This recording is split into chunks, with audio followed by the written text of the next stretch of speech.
Wengi hawajui ubaya wa sukari. Tangu mwaka 1960 wataalamu walivyolipwa kuanza kusema mafuta ni nyama ni mabaya, sukari kile kwa kiasi ni nzuri, kila kitu ni plan. Watu ambao wanaweza kula watoto wadogo, wanaweza kubaka watoto, usije kadhani wana nia nzuri na wewe. Yet as long as they make money.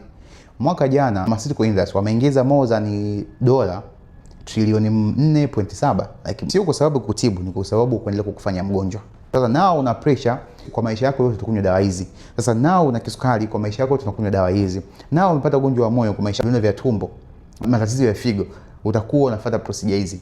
Hiyo ndio ile wametengeneza hapo. Umekuwa wote brainwashed.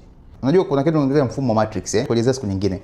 Kuna wale wameweka kama puppet. Sipo hapa kukosoa vyo vya watu, lakini nazungumzia jinsi matrix ilivyokuwa. Ni mfumo ambao umeprogram kuongoza binadamu.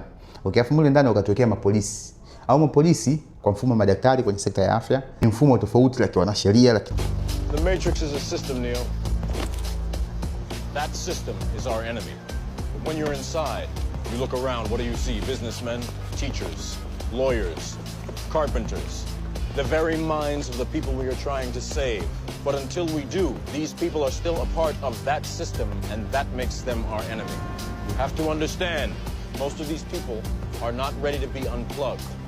And many of them are so inert, so hopelessly dependent on the system that they will fight to protect it. Wengi hawajui purpose hicho kitu. Madaktari wengi wanafanya kazi kwa uaminifu, kila mtu anafanya kazi kwa uaminifu. Okay? Lakini kuna muongozo tunafuata sehemu fulani. Sasa huo muongozo ndio una agenda ya kuitawala, kuwa control watu. Leo nikisema mimi ambaye sio daktari, mfano nikisema chumvi haina madhara, akaja kusimama daktari anakosea chumvi na madhara, I promise watu wote watamwamini daktari kwa sababu. So ubaya ni kwamba anaaminika na wengi, na daktari maybe ana nia nzuri sana kwa sababu hicho ndio alichojifunza, alichofundishwa. Lakini alichofundishwa mafundisho kimetoka wapi? Juu, matrix. Daktari mmoja wa Marekani hapa amefutiwa leseni yake kwa sababu anaongea vitu vya kweli. Vaccine walipotea. Wanafuata muongozo sio kwa nyumba, lakini nategemea to take care of yourself kwa sababu dunia tupo kwenye matrix. Unahisi kama wewe unajitegemea, haujitegemei.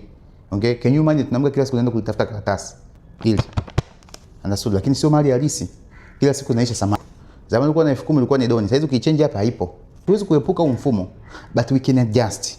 Kwenye vitu vya kula tunavyokula tunaweza kuadjust. Kwenye maarifa tunaweza, hatuwezi kuepuka madawa, hatuwezi kuepuka hela, hatuwezi kuepuka taarifa za habari. Ni ngumu kuepuka maisha mfumo halisi. So I want you to adjust. Ukipata taarifa just go check. Mimi sometimes nasoma hivi tunaviandaa mpaka nashtuka mwenyewe sababu kuna mtu hajui. Okay, so take care of yourself guys. Dunia imeharibika. Unategemea kuongoze, wana mipango yao. Kama umepitia zile Epstein files utaelewa kinachoendelea duniani.